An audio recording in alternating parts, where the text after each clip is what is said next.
প্রিয় মুসলিম ভাই ও বোনেরা, আমি আপনাদের সামনে তিনটা ওয়ার্ড বলবো, তিনটা শব্দের অর্থ বলবো।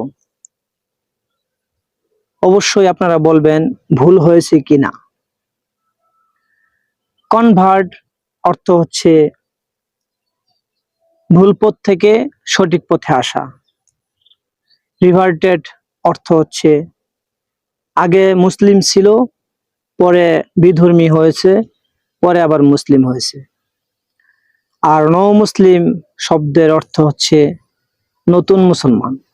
এখন আমার ক্ষেত্রে আমার জন্য প্রযোজ্য কোন ওয়ার্ডটি অবশ্যই কমেন্টে জানাবেন, এবং আমি মনে করি আমার জন্য এই ওয়ার্ডটাই যথেষ্ট, রিভার্টেড মুসলিম। ঠিক কিনা ভুল অবশ্যই কমেন্টে জানাবেন, ইনশাআল্লাহ আশা করি।